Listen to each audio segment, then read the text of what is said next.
Hello everybody and welcome back. Today we are here to talk about the Yamaha Revstar again.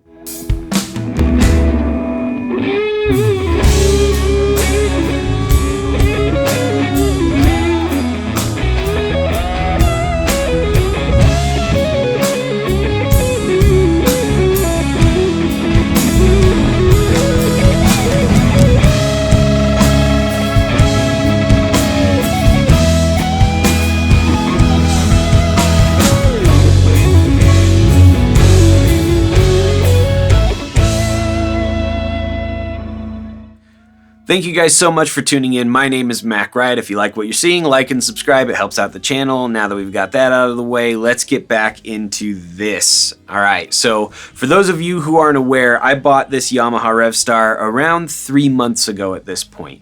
And I bought it on a whim. I bought it not ever having played one, and I bought it because I noticed that two of my favorite players, Chris Buck and Matteo Mancuso, were both playing them, and they just seemed to have a lot of really great reviews, and while I couldn't find a guitar shop close to me that had one, I really wanted to try one out. So I bought one off of Sweetwater, so you don't have to, and tried it out. And right off the bat, after having it for a few hours, I made a video. You can watch it here or here, whichever side it's on. But after messing around with it for a few days, I made a video, tried it out, and now I am here 3 months later. I've played it almost every single day. I've played, I think, 4 or 5 gigs with it. I honestly can't remember at this point. And I just wanted to kind of give you my thoughts on it 3 or 4 months removed. So here we go. First things first, this is a positive review. I am just as enamored by this guitar as I was on the first day. I mean, it almost just keeps getting better. It's still so comfortable. It still pulls things out of me that I didn't know I had in me, and on top of that, I feel like I can rely on it. It just feels sturdy and comfortable and incredible, honestly. I do think it's time to change the strings on it. I've played them pretty heavily, and on top of that, 3 months is usually a good time to start changing things anyway. But I will, of course, go through the things that I like about it and the things that I either adjusted or that maybe frustrate me a little bit. But here we go. One of the things that I absolutely love about it is still the matte finish on the neck. You can kind of see in the light that this is matte and this is a gloss, right? I can actually reflect. Look, there's my computer screen and things like that, but that does not reflect on the back of the neck because it is a matte finish. And that may sound weird to some people, but honestly, especially when you're playing in a live setting or it's sweaty or that sort of thing, it really does help. Now, I was blessed by not having super sweaty hands, but when my hands do get sweaty, everything feels really gummy, and this has helped eliminate that. So I'm very, very stoked about that. I also still love the way it looks. I love the access to the upper frets. It's allowed me to kind of get more experimental with some of my solos, sometimes for the better, sometimes for the worse. And it's not that I wasn't doing it before. It's that now it feels so comfortable that, I'm willing to take the risk because I don't have to panic about other things, which is, of course, also why I loved my ES335 and why that was kind of my main guitar for a while, was because I loved that the double cutaway allowed me to get all the way up to the top of those frets. The other thing that I love the Kluson style tuners, but they're not actually Klusons. For those of you who don't know, Kluson tuners have the highest failure rate of any tuning knob made, and I don't know why Gibson continues to put them on there. I love the way they look, so maybe that's the problem. But I do love that these look like the Kluson tuners, but are not, and that they kill it, man. I still love the look of it. I think it looks really cool and fits me pretty well, so that's another thing that I love. But let's talk about some of the more questionable or negative things. In the last video, one of the things I talked about was the pickup selector and the 5-way switch, and how I didn't quite understand the need for positions 2 and 4. I said that, and then a member of my band had watched the video and said, I thought positions 2 and 4 were the best sounding positions. I don't know that I agree with that, and in just about every situation where I'm playing in a band and I try to use position 2 or 4, I find myself just kind of wishing that I could go one more, and I do, and then that's the sound that I like. What I have discovered, however, is that it's really easy for these P90s to get muddy real quick. So I definitely started turning down the mid knob on my amplifier and riding the volume knob a little bit more to kind of not overwhelm things so much. That was actually a comment on my previous video that said, you know, ride the tone knob a little bit more. They have a lot of give in them.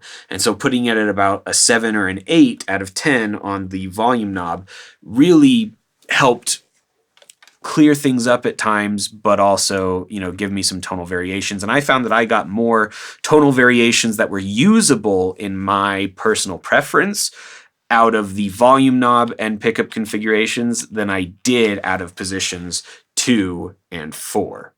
So just something to consider there. Again, everyone's going to be different, and that's okay. I also hardly ever use that. I don't really pop it out.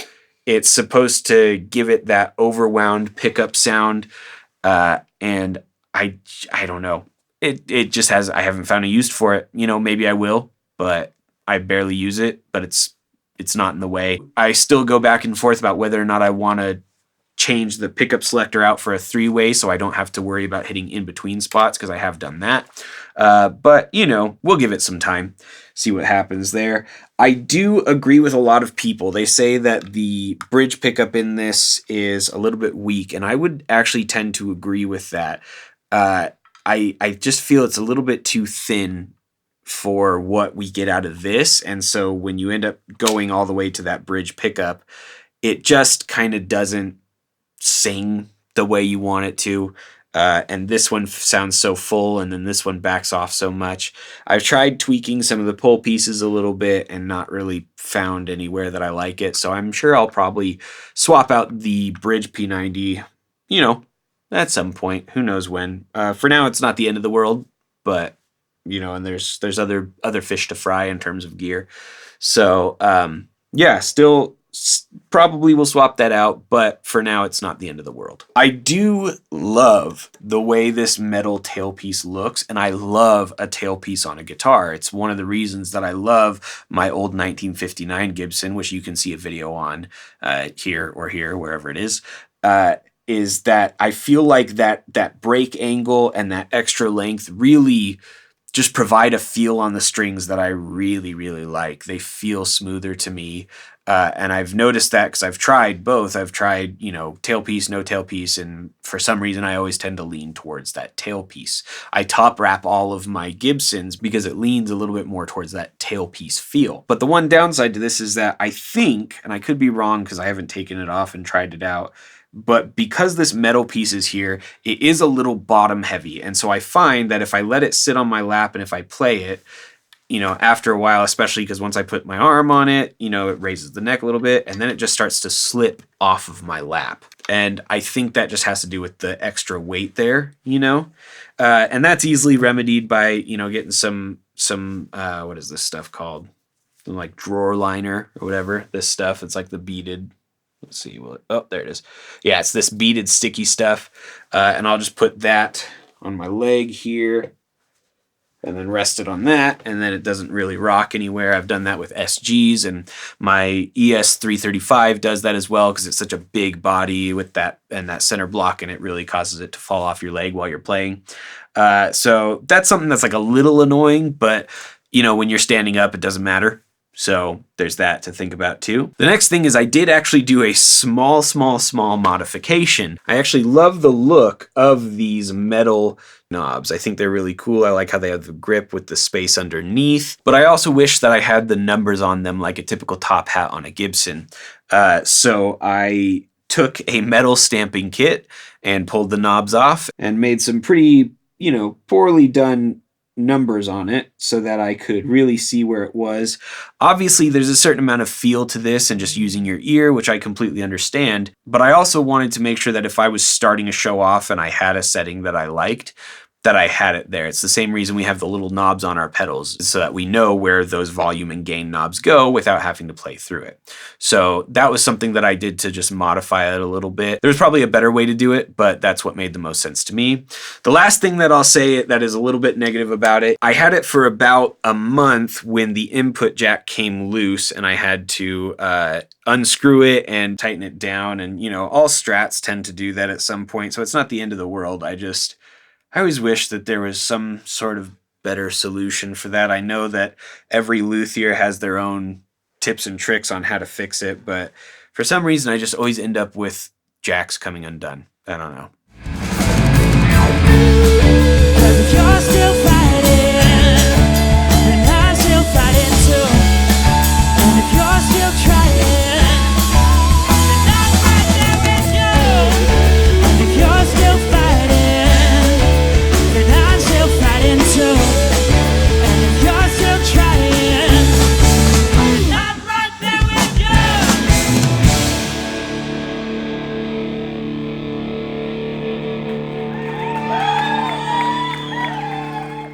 As you can see from the footage, I'm loving it. It sounds great. It plays great. All of my bandmates really love it. My wife even loves it. I can't say enough about how cool of a guitar it is. I mean, like I said, I play it every day, and like I said in my video on my old 1959 Gibson, that one may be my number one, but this is a close second. And the only reason it's not my number one is because I would be willing to bet that if I bought another one from Yamaha, it would play just as well, whereas that guitar is from 1959, and if I lose it, I'm screwed.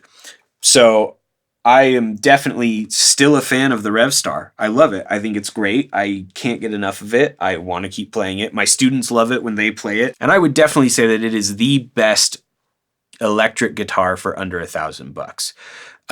To say that it's the best over $1,000, I mean, I definitely think it's in the top 10, if not, you know, maybe even the top 5. That's really hard to say because there's a lot of really great guitars out there. But for under $1,000, I mean, this thing kills it. It's incredible. So for those of you who are watching this and they're thinking, you know, is it just the hype or whatever? I'm 3 or 4 months into this and I'm here to tell you that it's not. Every day it gets better. It plays better. It feels better. I love it more and more, and I do more with it than I've ever done with other electrics. So buy one, you know, just do it. Who cares, right? But what do you guys think? Do you have a Revstar? Are you still hesitating to pull the trigger on it? If you do own a Revstar, what are the things that you love about it? Let me know in the comments down below. Once again, my name is Mac Wright. Thank you guys so much for watching. Please like and subscribe. It does help out the channel, helps me be able to buy more gear and do cool stuff so that you guys don't have to. And as usual, please go make someone else's day better. It will make yours better. Thank you guys so much. We'll see you around.